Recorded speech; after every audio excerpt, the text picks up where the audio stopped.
I very not calmly said, just unplug the machine now. Don't even shut it down. Just pull the plug out of the wall. And the response was, "Are you sure?" I was like, I think he heard the phone hitting me in the face at that point. I was banging my head on the phone. SMH. Please unplug the thing now. Don't ask questions. You're listening to the Help Me with HIPAA podcast, where HIPAA and humor collide to make learning fun. Your delightful hosts are Donna Grindle and David Sims. Relax. HIPAA help is on the way. Welcome to the Help Me with HIPAA podcast. My name is David Sims of HIPAA for MSPs, and joining me is Donna Grindle of Cardin Compliance. Good morning, Donna. Good morning, David. How have you been? I'm feeling kind of calm right now. Well, the meds are working. Yeah, let's change that. I know. I'm running off lack of sleep, so I'm like, come on, get energy. So, yeah. You're having fun, though. I am, yeah. Last week, I talked about my son coming home for a week before he goes off to South Korea. So, of course, one of his favorite things to do is play video games. So, we decided to have a big gaming party last night with all the kids, and I got to bed about 3 a.m. and was up at 7. And they're all asleep. They're all still asleep. And here I am. Well, thanks for joining us, David. Absolutely. And today we're going to do an escape room, which I've never actually done. Done them on video games, but never done the actual physical escape room. So I'm looking forward to that. Oh, so we should alert people that you may get stuck in the room. No, I've escaped from every room I've ever been in.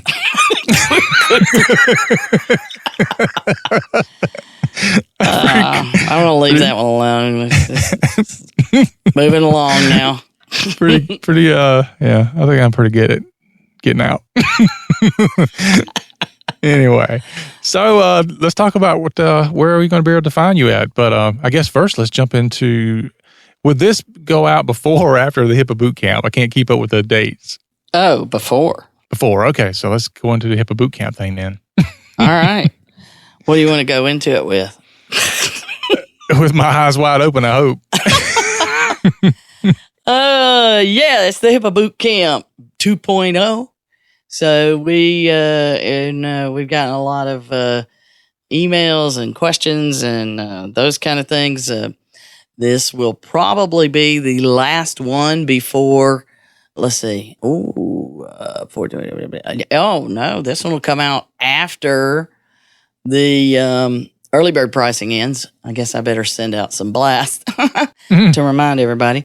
But it is being held in Tucker, Georgia at the Smoke Rise Country Club, and we've got a whole list of things planned like we did before.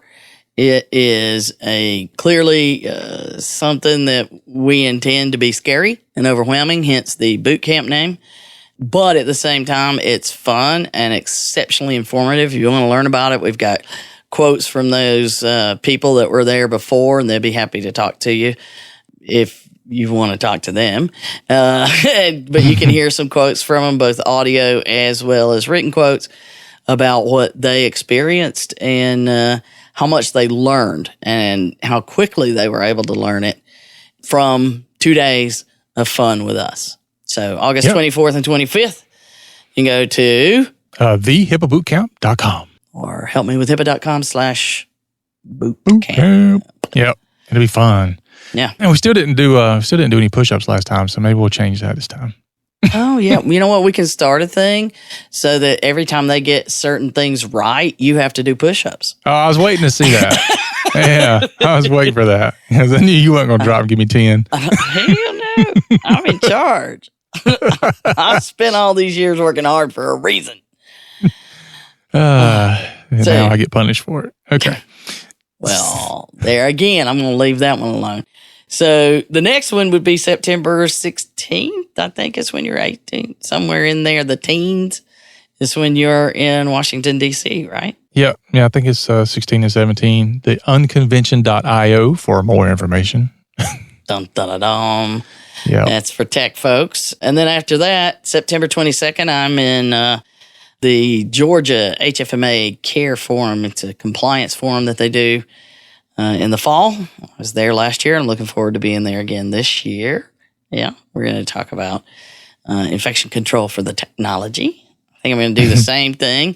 I'm on an infection control roadshow.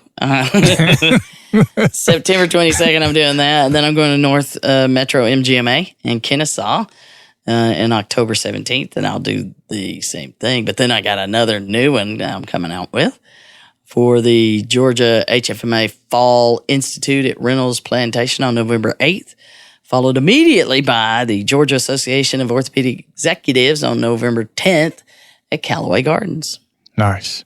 And I think I might be done. Yeah, then we're rolling into the Christmas time after that. Yeah, that's it. You can sign up to have me speak at Christmas. Yeah, that's what you want. So shout out to, I believe it was George for sending the email. Was it Peter? Shout out to Peter in Montana by way of Chicago. That's a different person. George sent the email. Oh, George sent us an email. Yeah, that's right. Yeah. You know, the one that sent the link, you know, saying, you know, it's just so David doesn't forget to sign up for the, you know, thanks, George. Appreciate it. I loved it. And, I'm like, why? That he clearly either remembered or has been listening to this because we've got, it's time. I'm watching for that so that David doesn't forget to sign up for the webcast, the next conference that we're going to do online. Well, what would I do without our listeners? Just, you know, poking fun. I need your help, people. I need your help. Apparently, you're getting it. Yeah. And then my other one is I love how we always get an email that's, you know, it always gives us accolades and praise for the podcast, and then it always ends with some kind of poke at me for some reason. I wonder why. Because you earn them, brother. You earn them. So. And the other shout out is to Peter in Montana by way of Chattanooga. He connected with me on LinkedIn yesterday. Said he was enjoyed the podcast and was enjoying hearing the Southern accents, and we're glad to give you the soothing sound of the South. Come on down now, you hear? Yeah, yours is screwed up. Yeah, I ain't got no accent. Ain't got no. So there, I think we've handled all our housekeeping. Very good. So we're going to dive into what we call IRPs 2.0.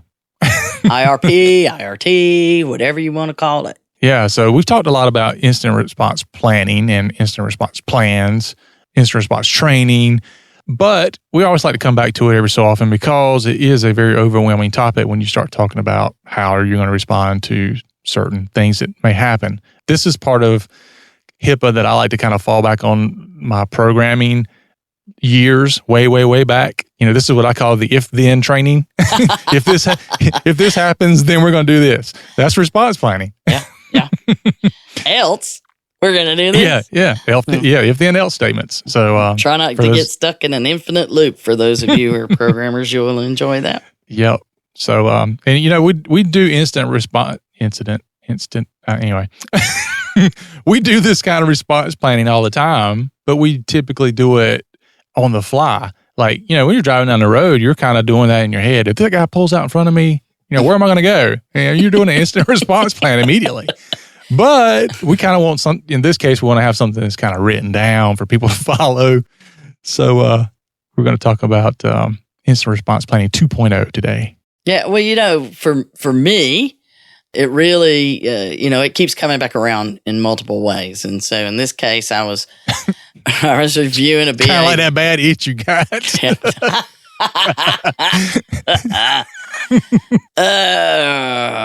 I'm taking you to the vet soon. Get that taken care of. All right. I was reviewing a BA due diligence from a software provider, and tech people have a tendency to oversimplify or make assumptions, and we do it. We know we do it. At least I'm in therapy for it, trying to control a little bit of that. But one of the things we always ask on the due diligence is, do you have a written incident response plan and trained team? And then this particular software provider said, yes, we have an engineering department. And so I'm like, I don't think that's a reasonable response. especially not if you're a software company that's, getting huge amounts of PHI in your database and you're hanging on to them. To say you have an engineering company, that's not enough. And if you think that's enough, then you're really not enough. So that had me thinking about it. And then, the same day that I'd read that, I saw the May cyber newsletter from OCR that was talking about how important it is to do incident response plans. And then I heard an interview on one of the podcasts, or we all follow those things, and it was about incident response plans 2.0. And so then I'm like, okay, I'm starting to get a hint from the universe is trying to tell me something. And, the OCR memo, it was really in response to, hey, WannaCry, have a plan and update it accordingly. But then we get the IBM Poneman cost of a data breach study, which, by the way, I don't know if we've mentioned it already, but it came out that in their numbers, the highest industry, we're still ahead. We're still winning. Healthcare. Not one you want to win. Healthcare is $380 per record for an average cost. So you could be less, you could be more.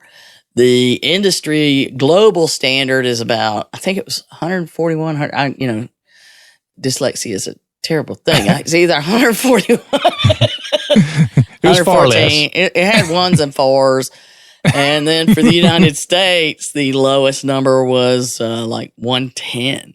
So even if you take and you have 1,000 patients on file at $110, that's money I don't want to mess with, And Lord knows you get up into 5-digit numbers, 6-digit numbers, God forbid 7-digit numbers. I'm way past Consuelo money there. I'm in Mexico. My name is Consuelo, and I am here to help you. I am somebody else today. I'm learning Spanish for a reason. It's Plan B. But anyway, clearly, this can get expensive, and the number one way to reduce that cost per record is to have an incident response plan. So the global number was an average, you saved $19 per record, and that is not something to shake a stick at, as we say in the South. And in the United States, it was even more you could save, which was $25.90. And I wanted to make sure I didn't round up that dime because that counts. Yeah, when you start putting thousands of records in place, it makes a difference.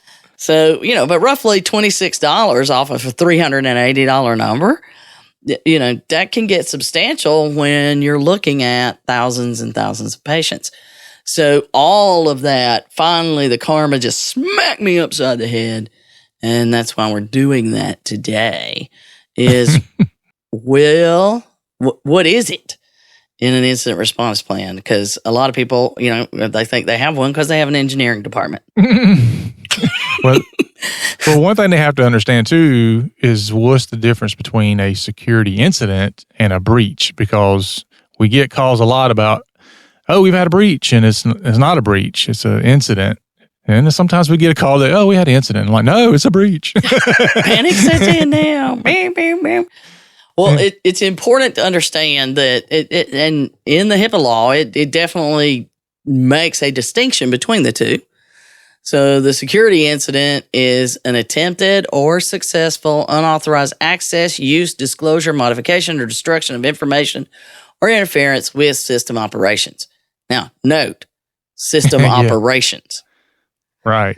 It's not just I got a hold of the data. It is I'm trying to mess with system operations in some way. That is a security incident. Something either successfully or almost was able to get into the network. That's a security incident. You need to respond. It's not just, hey, that happened. Glad that didn't. See you tomorrow. And now, how do you handle, like, of course, most people don't see these things like IT does, but we know in IT that this stuff happens all the time, every day, because something in somewhere is trying to go out there and see if it can get into your network nearly daily. So how are we as, I'm just going to say business associates or covered entities, not necessarily IT, But how are we supposed to respond to that? Because we're looking at, they could technically be hundreds of times a day that this happens. You're right. I know that. We've moved beyond that long ago. No, but here's the thing is that we know that from a technical perspective, that stuff is just kind of spewing itself, scanning out there constantly. Mm-hmm. So it's like, for example, you think about one of those big spray guns, water guns, and you just pump it up and you blow it across a whole bunch of your friends, and you may hit them, you may not hit them, but the water's flying past. And so it may get a little wet, a lot wet, you don't know, but you're just slinging the water, seeing if you hit anybody. Well, that's pretty much happening all day, every day. Those are just those remote scans, and it's, let me hit you and I'm going to move on if I don't get more than, a couple of seconds, and that's it. But when it's pointed at you, then that's when you need to pay attention. So if it's the same thing hitting you over and over, and I mean, even here on my home network, sometimes I get an attack where somebody's trying to get in so hard that I end up just turning off the router because I'm like, why is everything so slow? And I'm out there looking around and I see this one IP address getting kicked out in the log over and over and over and over again. So I just shut down the router and say, okay, go find somebody else to play with. I'm done. They never get in, but they're trying so hard, it brings down my traffic. And so I'm able to see it on my network. But the key is it really aimed at you, or is it just aimed at everybody? Because if I saw a line of people and I had that gun full of water, I'd aim right at David. And I wouldn't just spew the whole line. I'd aim right at David. So that is a bigger thing. Now, some of those scans, if they scan and they get something, they get some sort of answer, then they turn around and aim at you. And really, to me, those are the ones that are the most important ones, is they're aiming at you. So I'm not certain about how, if we tell somebody, oh, well, you know what? Somebody tried to break into our network. They're like, oh, okay. Did they get in? No. There's our report. We're done. What's really, though, is when they make it past any kind of barriers that you have. And you don't want to make it past, because I got multiple barriers. And so it's that first barrier is the one that's knocking them out all the time. Mm. And if it gets past that, then I'm really concerned. So then you start getting into the area of breaching. Yes. Then we like to stay out of that. Yeah. That's stay out of the breaches. That's right. My man. That is when you actually have an impermissible acquisition, access, use, or disclosure under the privacy rule that compromises the security or privacy of PHI. Mm-hmm. So this is the big one now. This is where you definitely need to activate your team when an incident occurs, because it could expand. Now, if you know from the get-go there's a breach, say, ransomware, we are supposed to treat it like a breach until we know it's not. Yeah. And you can also have an internal breach too. It's not just about the hackers and the ransomware. It's probably more often than not, it's the people on the inside that doing things they shouldn't do and looking at what they shouldn't look at. Yeah, definitely, reasons that we talk about insiders and how much you should worry about them and those kind of things. But it's definitely one of those things where if it's a security incident, depending on what it is, you may need to activate your team. If it's a breach, you definitely have to activate your team. You're going to activate portions of the team no matter what's going on if something looks weird. If you got an anomaly, the people in charge of deciding whether to activate the team have to look at it. So it's clearly, well, when I look at it and I say, okay, when I activate the team, it's everybody that's going to need to be involved if this becomes a major incident in the company. Mm-hmm. I'm almost certain the engineering department has no clue how to activate your insurance coverage. Will they even know, do you want to put the engineering team in front of the media cameras? No. I can answer that one for you. Yeah, all you guys take the IT folks and imagine them being your spokespeople. Now, some of us are okay, but most of us are not comfortable in that position. We'll just say that. Or we'll be happy to explain all of the technical details behind what's occurred. Maybe that's a way to keep the press off of you. Yeah, there you go. Yeah. We'll send, the new guy from IT up to tell him about it. Go on. Here you go, guys. Here's what happened. Here, take the technical notes. But clearly, either of those cases, you need to investigate what's going on, decide how you're going to respond, and prepare any necessary documentation at a minimum anytime there's an anomaly of any sort. And you also have, not just the security incident and a breach that we know about, but then there's the privacy thing. And you don't want to assume that your team only deals with security because, as you mentioned, it's the people that you have to worry about. And they can have a privacy breach as much as a security breach that could involve the entire company. So, somebody posts something on social media. You're going to have a lot to worry about. You've got to deal with the employees and how do they respond. You got to deal with the media. You got to deal with the investigation over what was the information, how much damage has been done, all of those things. So, it's a long list of stuff you're going to have to deal with, even over that. And your IT company typically is not the one looking at the insider stuff. No. We're not looking at how your employees are using the computers or what they're doing in your EHR platforms or whatever. That's typically outside of the scope of what we do or are able to do sometimes. That's why you need other tools or people on the inside that, privacy officer or whoever that's going to be reviewing those log files. Yeah, or at least, looking for anything that mentions you on social media, that's for sure. Because that stuff gets good. It's Facebook, people. It's not reality. Yeah. No you hose. You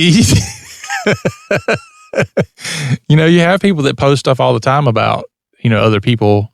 You just have to be careful whether, you're posting something about somebody else that, the way you learned of it.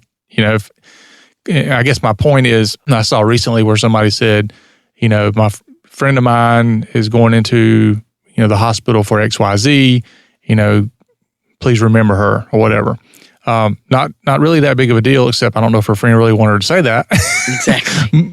But when it's like, oh, this patient that's been coming here for 16 years, such a nice old man, he's having a bad time and blah, blah, blah. I hope everything works out well. Bad. Yeah. Ding, ding, ding. We have a breach. Bad. Bad day. Yeah. There goes your plan for the day, privacy officer, security officer, and all the other people in charge. Mm-hmm. Yeah.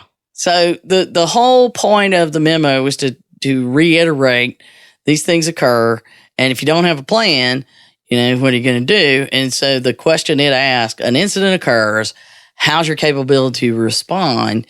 And it goes on to say an incident policy and different types of contingency plans assist Cs and BAs in a proper, concentrated, and coordinated approach to responding to incidents. So think of it as kind of like you build your incident plans like a whole bunch of outfits in the closet and you got garanimals on them. So you Oh, gosh. I can't make this stuff up, people.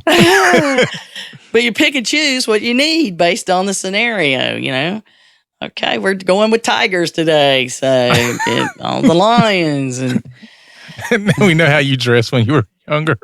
They didn't have them for me, and that's why it's a lifelong problem. But, that's why there's a limited palette to deal with for me. So, but the important point is that, how you respond, it has to be your plan. It's not like I can give you a plan. I can give you some list of things that should be in your plan, but I don't know your personnel. I don't know your responsibilities. I don't know your insurance policy. I don't know your lawyers. I don't know what other things you may be responsible for complying with. I mean, it's just a long list. Each individual company needs to have an individual plan, based on your location. There's different things, your capabilities, how much insurance do you have, what's your management structure, and by all means, your contingency plan needs to have more than your engineering department involved. It's more than a backup. But what a contingency plan is for is keeping the business running while you're figuring all this stuff out and responding to what's going on. Because this is not something that happens in a day. Once an incident occurs, you're talking, I can't imagine less than 2 weeks. Can you? I mean, No. anything of any, and I can also assure you, if you have insurance coverage for $50,000, you've blown by that in a day, 2, 3 tops. That's gone, depending on the incident. Often the bigger ones, that's gone in the first half day. By the time you bring in all hands on deck and then forensics people and all that quickly. But again, those guys aren't just sitting around waiting for you to call.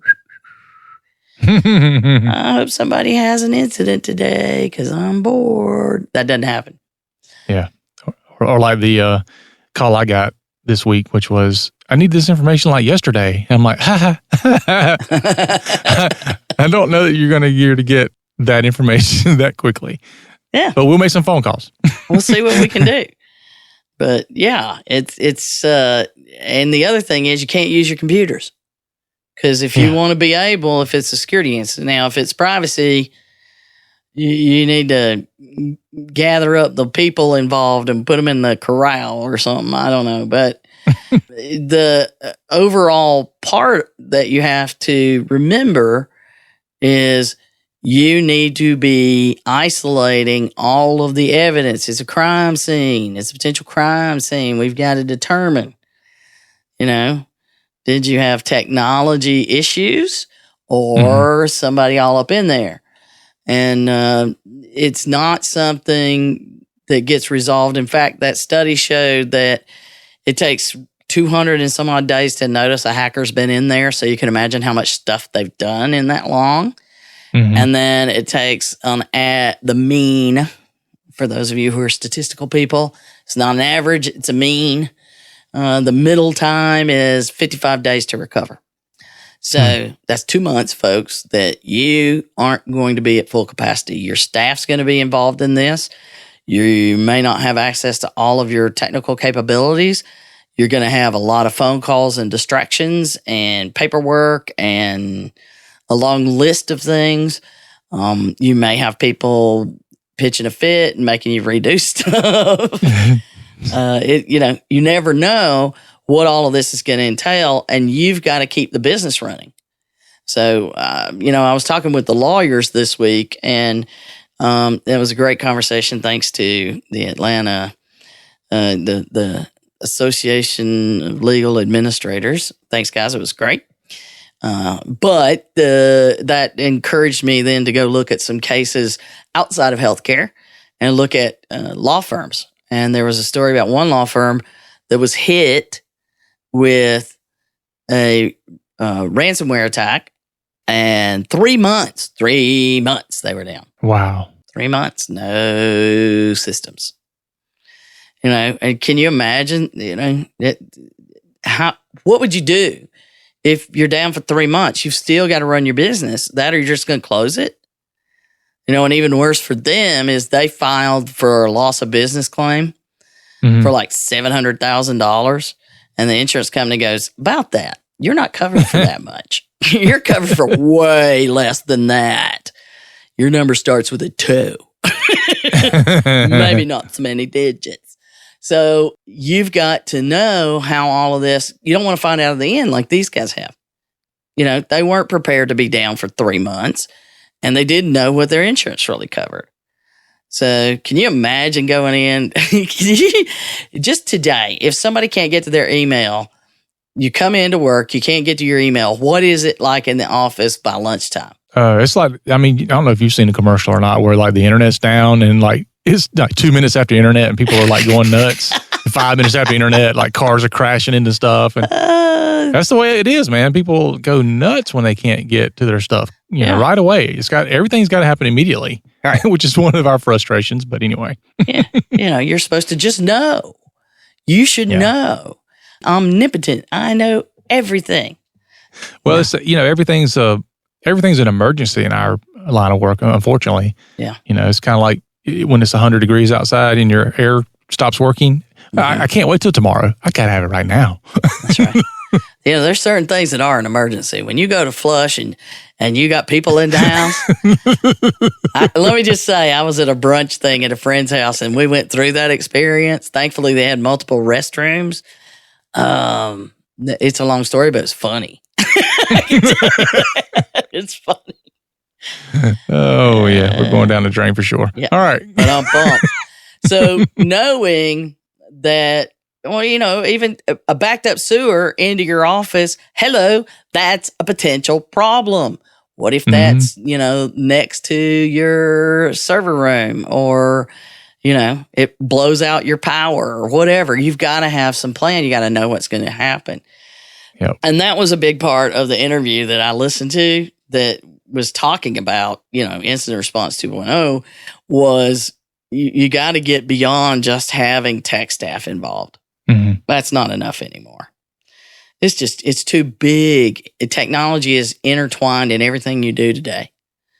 So you just think about turn it off, disconnect, see how that goes for you.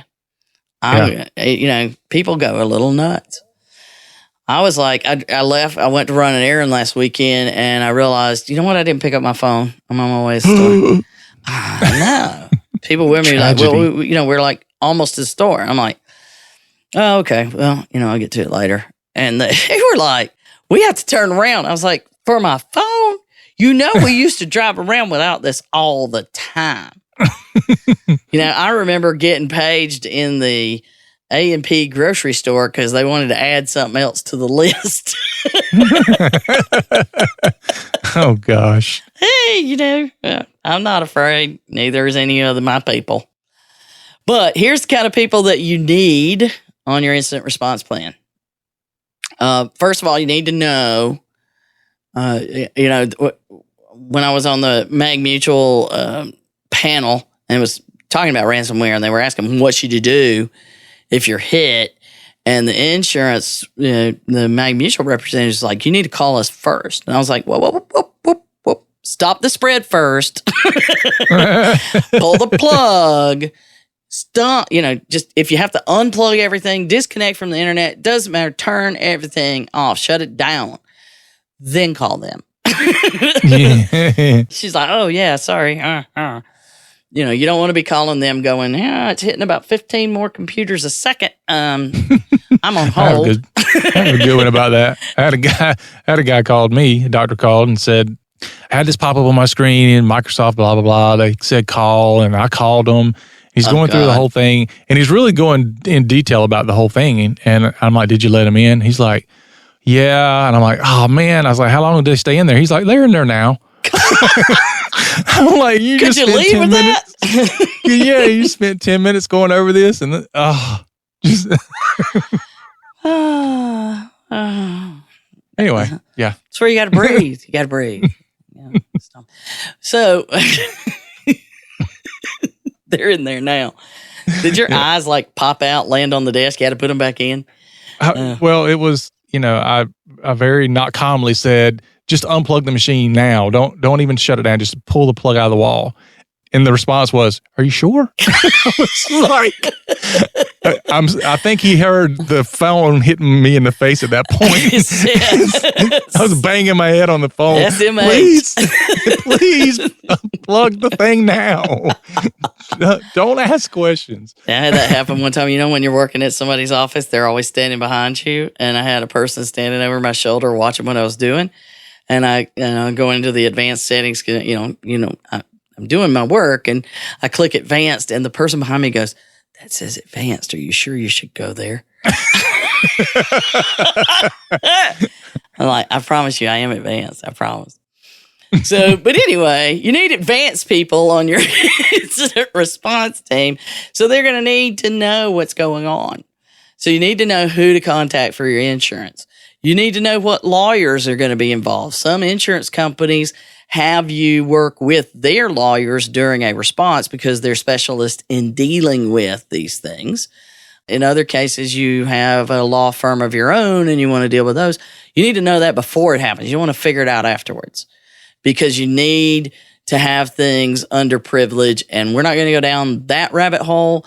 But the minute that you have the lawyers involved and engaged, then everything's under privilege and it could later become very important. Mm-hmm. Then you've got your public relations because somebody's going to have to deal with the media.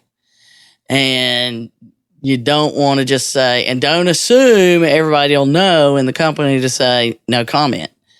So you got that to worry about. Speaking of that, you're also going to need HR involved because you're going to need to communicate with the employees. You may have to have sanctions going on. There's going to need to be coordination of your business continuity plan for managing staffing. You don't know whether you're going to need to bring in temporary people. So HR has to be involved, whoever's in charge of that. You got to have marketing involved because you're going to want your sales and marketing people dealing with your clients. Right? Because spin. Well, who are you going to want? And, you need to have your support team available because they need to be part of the plan on what if we are having to do things for our clients. Who's going to be in charge of managing the support response and the marketing and sales response? Those are probably going to be very intertwined. So maybe those are on the same little committee within the team. You got to have a plan on how you're going to communicate with each other because everybody's running doing their stuff, but somebody's got to be the point person dealing with those who are in charge. And, a bigger company, you're going to have a board or you're going to have what they call the C-suite and all of that. And you need somebody that is going to be communicating back and forth with them directly, not 15 people. That's not going to be efficient, certainly not in a crisis. So if you can't communicate properly with the workforce and each other on the team and with those that may be in charge, just your internal communications, if you don't have a plan, chaos ensues, I can assure you. I've seen it happen. Then you have to, of course, have your media plan. Somebody's going to have to, if you don't have a PR person on staff, then you got to know who you're going to contact and at what point are you going to contact them. Mm-hmm. How are you going to have them involved? Who's going to do your mailing? Who's going to write your letter? Who's going to answer the phone? Because you got to do that, right? So you got to know how to contact the FBI and local law enforcement because the FBI, all that dark overlord stuff, the FBI is all up in that.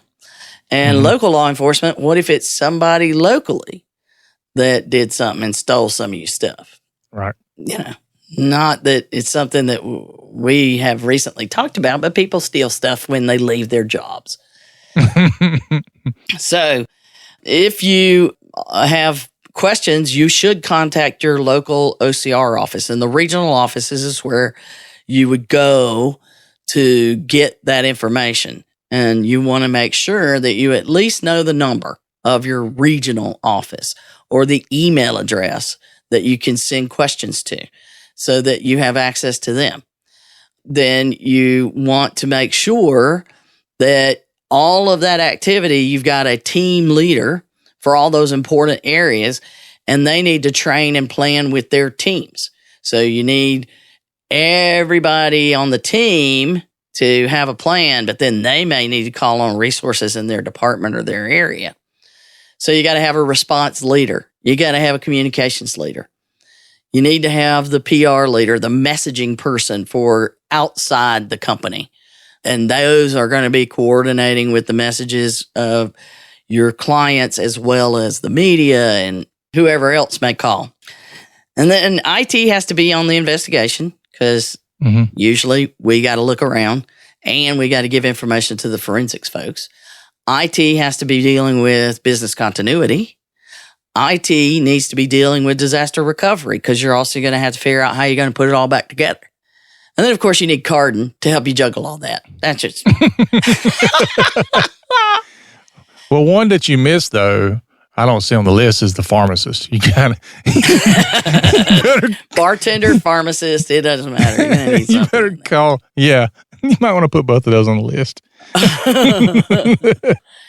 So all of that is going to come at you. If you have no plan, then that explains why it can save up to $26 per record if you actually know what to do. Because one of the things that they say really increases the cost per record is having a third party involved. We talked about that repeatedly. You need to vet them, and you need to have as part of your response plan, how will you deal with those third parties? Who's in charge of the third parties that have the technical stuff? Who's in charge of the third parties that might be doing, accounting stuff? You've got a wide variety of third parties, and not all of them deal with IT.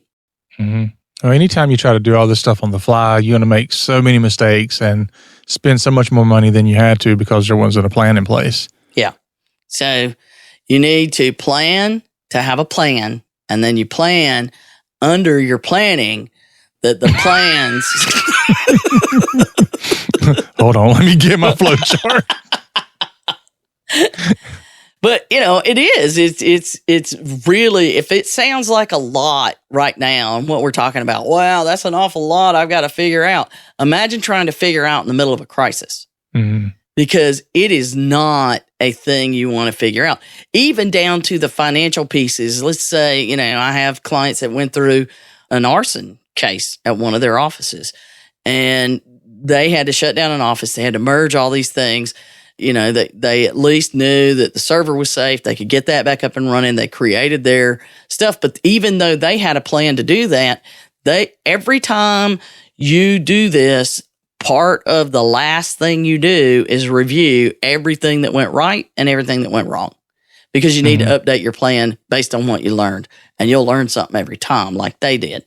They learned about what do you need to do if you got to write a check to get the cleanup started, and the insurance company's saying, well, I'm going to get you the check over here, but then it's going to need to go over here, and the legal entities, that stuff goes ding dong. So you need to have somebody that is specifically versed and responsible for dealing with just moving the money around. So lots of stuff. Well, thank you for adding something, David. Lots of stuff. Well, I'm looking for my pharmacy stuff. No, it's going back to the part about the who you're going to call and how you're going to investigate it and all that. I mean, even now I'm dealing with a case where an employee left and they took list of people and stuff like that, and it causes all kind of problems, and it's a breach. It is a breach, and of course the thing that the client is asking is how do I respond to this, and I'm like, you should have already figured it out before now. I mean, they're not asking me directly, but that's kind of part of some of the information I'm giving them is they're really just fumbling through this. And, it's kind of one of those things where a couple of years ago when I mentioned, security risk assessments and policies and procedures and all that, the response I got was, oh yeah, we got all that. We got this.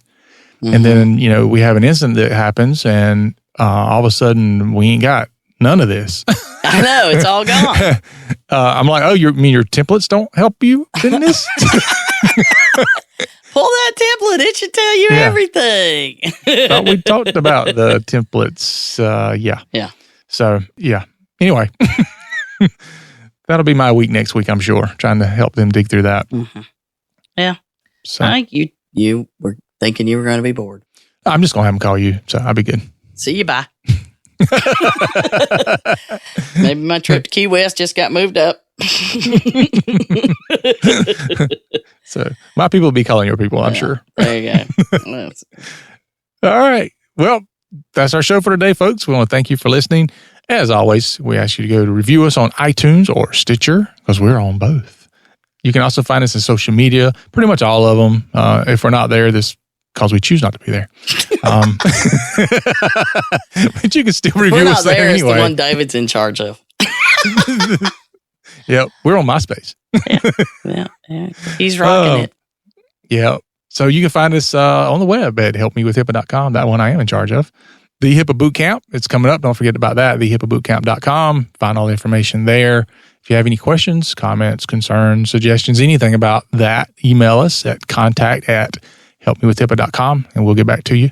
Review quickly. us. And review us. Send us an email. Sure, if you want to poke at me, you can do that. I don't care. It makes my day. It changes it makes it better.